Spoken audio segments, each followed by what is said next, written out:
was younger, I loved playing with dolls. I had dozens of them. Baby dolls, Barbie dolls, and even a couple porcelain antique dolls my grandmother had passed down to me. As I grew up, I put away most of my dolls, keeping just a few for sentimental reasons. One of those was my favorite porcelain doll, Lucy. Lucy sat on a shelf in my bedroom all through my high school years. With her delicate painted features and ruffled blue dress, she looked like a perfectly sweet, old-fashioned doll. I hardly thought much about her presence in my room. That is, until the dreams began. In the dream, I was back in my childhood bedroom. All my shelves were lined with dolls staring blankly at me. I felt unsettled and claustrophobic, desperate to escape the sightless gaze of all those glassy eyes. I turned towards the door to leave and let out a shriek. There stood Lucy in the doorway, blocking my exit. Her porcelain face was cracked down the middle, creating a jagged grin. Tufts of her hair stuck out at odd angles. She lifted her arm mechanically, one finger beckoning me to come closer as her plans for me swirled darkly in her eyes. I woke up with my heart pounding, breathless with terror. After that, I put Lucy in a box in my closet, unable to look at her knowing the malevolence she harbored. But banishing her did not banish the nightmares. The next night I found myself again, trapped in that room full of dolls, their eyes boring into me. When I could finally tear my own eyes away to look at the door, Lucy was halfway across the room, shuffling toward me stiffly. Her head rotated all the way around with an awful cracking noise. A demented giggle emanated from her twisted porcelain mouth. I tried to scream, but no sound came out. All I could do was back away as Lucy drew nearer. The mass of dolls behind me seemed to press closer, allowing no escape. Lucy's hands reached for my throat. Then I jolted awake, trembling and drenched in sweat. Despite my terror, I told no one of these dreams. Sure, they would think I was crazy. I considered getting rid of Lucy altogether, but an irrational guilt kept me from throwing her away. The nightmares continued plaguing me. Each night, Lucy made it nearer before I awoke, choking back a shriek. I knew I had to act soon, before the Lucy of my dreams could fulfill her urge to destroy me. Finally, one morning, I grabbed Lucy's box, intent on burying her somewhere far from my home. But when I ripped the box open, my blood turned to ice. Lucy was gone. Just an empty box and pile of old packing peanuts lay before me. My hands shook as I searched everywhere, checking absurd places no doll could possibly fit. But Lucy was nowhere in my room. Had I somehow disposed of her earlier and not recalled it? No. Deep down, I knew exactly what had happened. Lucy had gotten tired of only terrorizing me at night. She was after me in waking life now, too. When my grandmother died last year at the age of 95, my family was tasked with going through all of her possessions she had accumulated over the decades. She had lived in the same large Victorian house her entire life, never throwing anything away. Going through her vast collections was an archaeological expedition, revealing forgotten pieces of our family history. But one relic in particular left me unsettled, her antique doll collection. Grandma Joyce had over 50 dolls proudly displayed around her home, from floor to ceiling. She lovingly maintained and cared for each one, arranging and rearranging them over the years. As a little girl, I had always found the dolls unnerving with their glassy eyes and delicate porcelain faces. I avoided looking at them if I could help it when visiting Grandma's house. She never seemed to notice my aversion to her prized collection. After Grandma passed, my mother asked if I would help inventory the dolls before an estate sale. Many were rare antiques from the 1800s that could be quite valuable. I reluctantly agreed, wanting to assist my grieving mother however I could. So one overcast spring day, I returned alone to my grandmother's house, now empty and lifeless. I got the key from Mom and did a walkthrough, feeling like an intruder.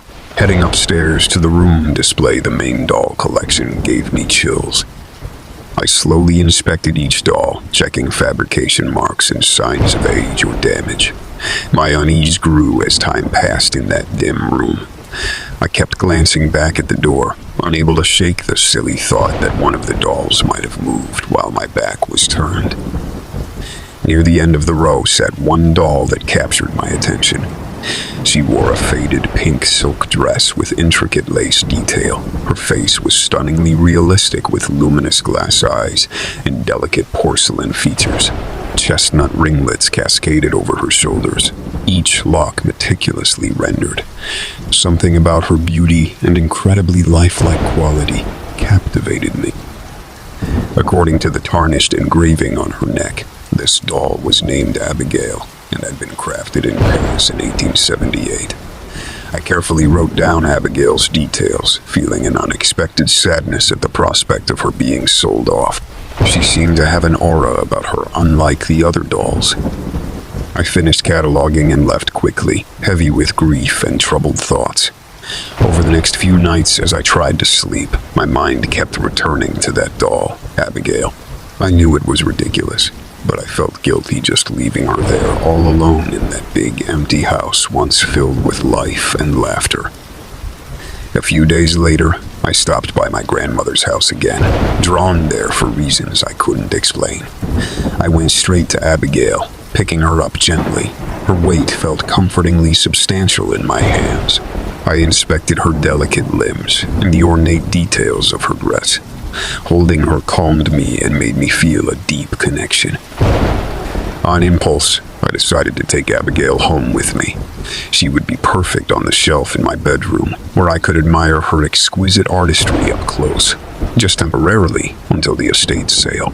I rationalized I was protecting her by removing her from the deserted house. At home, I cleared a space on my shelf and delicately placed Abigail so she faced outward into the room. Stepping back to look, she fit in perfectly, like she was meant to be there. I found myself wishing I could keep her permanently. That night, I slept more soundly than I had since Grandma's passing. Abigail's presence soothed me somehow, but I awoke suddenly at dawn to the sound of a loud thump. I dismissed it at first as the house creaking. Then it came again, a distinct thud like an object striking the wall. A nervous tingle passed through me. I knew I must have accidentally bumped the shelf and not realized it. But something about the way Abigail was posed felt purposeful, like she was turning to follow my movements. A ridiculous thought, of course. But each night as I got into bed, my eyes were drawn to Abigail's figure illuminated in the moonlight, and each morning I awoke to find her shifted, ever so subtly, arms and legs crossed differently, head tilted down or to the side. During the day while at work, I push aside thoughts of the doll's nocturnal movements. It had to be my imagination extrapolating meaning from the random settling of an inanimate object. Still, I took the precaution of closing the bedroom door at night, just in case. A week later, I was awoken abruptly at 3 a.m. by the sound of smashing glass. I leapt up and raced through the pitch-dark house towards the kitchen, where it sounded like the noise had originated. I turned on the lights to find my kitchen window shattered, shards of glass across the counter and floor. Nothing seemed to have been thrown from outside to cause this. Puzzled, I carefully cleaned up while pondering what could have happened. Only later did it hit me. This window faced the exact direction that Abigail on my shelf had been staring night after night. A chill crept down my neck at the impossible thought. The next evening, hands shaking, I entered my bedroom to check on Abigail. She now stared straight out into the room, her arm extended downward, exactly the position she would take if she had tossed an object forcefully forward towards the kitchen. Fantastic notions crowded my mind. I had to prove to myself that Abigail remained an inanimate doll, not some demonic creature coming to life. I placed her in a trunk in the attic, safely locked away. Relief washed over me, followed by childish guilt at abandoning her. But that night, I was jolted awake by reverberating thumps from the attic overhead. They continued at intervals in an eerie rhythm, almost like footsteps, deliberately pacing across the ceiling. I cowered under my blankets like a frightened child, wishing for morning light.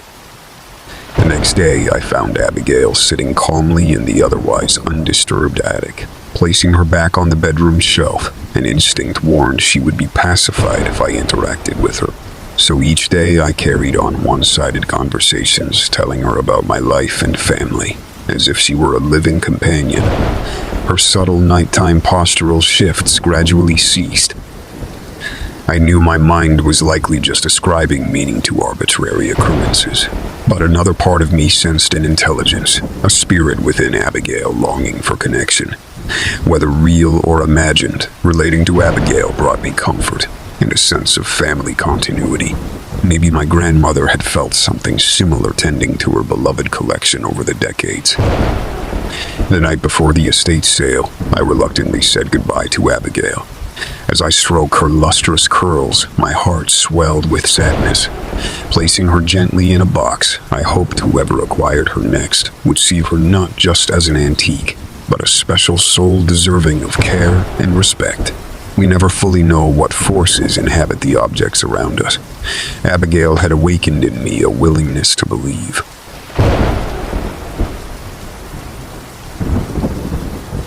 When I was 12, my grandmother gifted me a porcelain doll. She said used to be hers as a little girl. The doll had lacy Victorian dresses, delicate china limbs, and long, luxurious blonde curls. Her bright blue glass eyes and rosebud lips were remarkably detailed and lifelike. I was never much of a doll person, but I politely thanked my grandmother and promised to keep the doll safe. My grandmother said her name was Annabelle and that she'd been passed down through the generations of our family. I set Annabelle up on display in my bedroom because I knew she was an antique. At first, I thought she looked really pretty sitting there amongst my childhood toys. But at night, with only the moonlight illuminating her, something seemed off. Her eyes took on an unsettling, hyper-realistic appearance in the darkness. I started positioning Annabelle to face away from my bed at night before I went to sleep. I told myself I was being ridiculous for feeling uneasy around a silly doll, but I could swear I felt her staring at me as I drifted off, no matter which way I turned her. Over the next few weeks, I became convinced something was odd about Annabelle. Her expression seemed to change when I wasn't looking. A malicious little smirk I could have sworn wasn't there before. The positioning of her arms and legs shifted ever so slightly day to day, too. At night, I tucked her under a blanket so I wouldn't have to look at her. But in the morning, the blanket would be pushed aside and Annabelle would be staring right at me with her icy blue eyes. My parents said I was being silly when I told them about my fears. They said Annabelle was just a harmless old doll and I should be grateful to my grandmother for the gift. But I knew deep down Annabelle was evil. I began having terrible nightmares of Annabelle skittering spider-like across my ceiling or crawling onto my bed to choke me. I'd wake up in a cold sweat, terrified to turn on the light and confirm she was still on the shelf where I left her. The few times I tried locking Annabelle in my closet at night, I was woken by the sound of scratching on the inside of the door, like she was desperately trying to claw her way out. Needless to say, Annabelle was back on display the very next day. I became convinced Annabelle could move around on her own when I wasn't watching.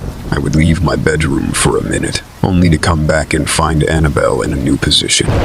It was slight, her head tilted or arm extended, but enough to make my heart skip a beat. My best friend Jessie thought I was letting my imagination run wild, but she believed me when Annabelle seemed to move closer to us on the shelf as we chatted in my room. Jessie saw it too, ever so gradual sliding across the surface when we weren't paying attention. I told my grandmother I wanted to give Annabelle back, that she scared me. My grandmother was offended and guilt tripped me into keeping her, saying I'd regret giving away an heirloom someday. So I had no choice but to let Annabelle remain in my room, tormenting me night after night. Things escalated the night I woke up to see Annabelle seated at the foot of my bed, staring at me. Her tiny porcelain hands were gripped into claws that were shredding my bed sheets. I screamed and squeezed my eyes shut, begging it to only be a nightmare. When I looked again, Annabelle was back in her usual spot on the shelf. But the torn bedsheets proved I hadn't imagined Annabelle's attack. Jessie agreed to sleep over that night to keep me company. We stayed up late, talking and keeping wary eyes on Annabelle. We must have dozed off eventually, because a noise woke me with a start. Jessie was gone from the sleeping bag next to me. I searched the dark room frantically and spotted 2 feet sticking out from under my bed. I flipped on the light, prepared for the worst, but it was only Jessie who crawled out confused, saying she must have been sleepwalking. With immense relief, I helped her back into the sleeping bag next to me. As we lay back down, an odd gurgling sound came from the direction of the shelf. We both sat bolt upright and gasped. Annabelle was grinning wildly, her glassy eyes gleaming. Dark red liquid dribbled from her lips, the same color staining the lace collar of her dress. Jessie shrieked and rushed from the room. I was frozen, watching in horror as Annabelle's lips curled back further into a maniacal grin. It lasted only seconds, but felt like an eternity before Annabelle's face returned to its normal angelic expression. Though my parents refused to believe me, I begged to go stay with my aunt, who understood my terror of Annabelle. The next day, my dad brought Annabelle to my grandmother's house for safekeeping. We all breathed easier without her evil presence in our home. But a week later, my parents called with tragic news. My beloved grandmother had been found dead in an apparent freak accident. She fell from a high ladder while trying to retrieve something from her attic storage. What she was desperately reaching for remained a mystery, but I knew in the depths of my soul Annabelle had managed to lure my grandmother to her death. That wicked doll would never truly let our family escape her clutches. I refused to stay in my family's home after that, consumed by terror at what Annabelle might make me do next. I'm now grown and live far away, but this deep-rooted fear that Annabelle will someday reappear lives inside me still today. Her painted porcelain face haunts my memories, always smiling that twisted grin.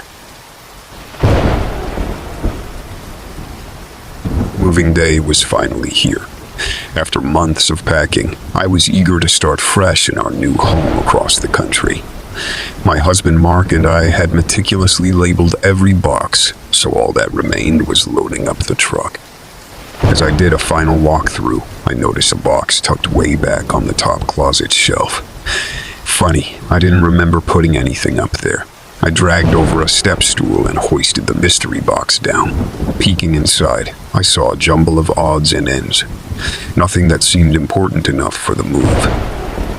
I was about to push the box aside when a small limb caught my eye.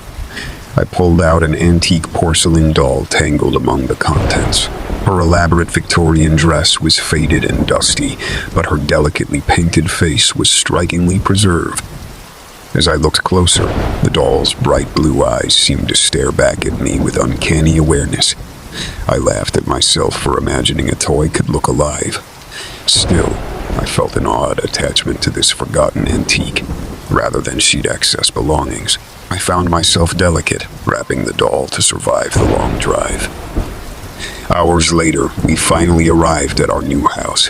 While Mark began unloading boxes, I brought the mystery doll inside and set her on the mantel. Something about her sweet expression in this unfamiliar setting eased my homesickness. In the flurry of unpacking over the next few days, I forgot about the doll. Late one night, unable to sleep, I crept downstairs for a snack. Passing by the living room, the doll caught my eye, slightly askew on the mantel. I could have sworn I left her facing squarely forward. I must be more exhausted than I realized from the move. After straightening the doll, I continued to the kitchen, but I couldn't shake a vague sense of unease. The next evening, heading to bed with Mark, I paused by the mantel out of habit. The doll was now turned fully to the side, as though watching the room. A prickle of fear tickled my neck. Mark had been working late, so no one else could have moved her. Trying to stay calm, I announced there's a drafty old house creak moving things around. Mark nodded with a yawn, oblivious. I repositioned the doll decisively forward and followed Mark upstairs, but I lay rigidly awake, ears straining for any odd noise. The third night, I prepared myself for what I might find. Sure enough, the doll was now facing the opposite end of the room, her eyes drilling into the darkness of the hallway. My hands shook as I spun her to stare straight ahead once more. I could come up with no logical reason for the doll to move on her own night after night, but I couldn't accept what seemed to be happening. I had to prove to myself there was a rational explanation. The next evening, I prop the doll up securely and place a fragile ceramic vase beside her. If somehow a draft or the floorboards were shifting her, the vase would topple too.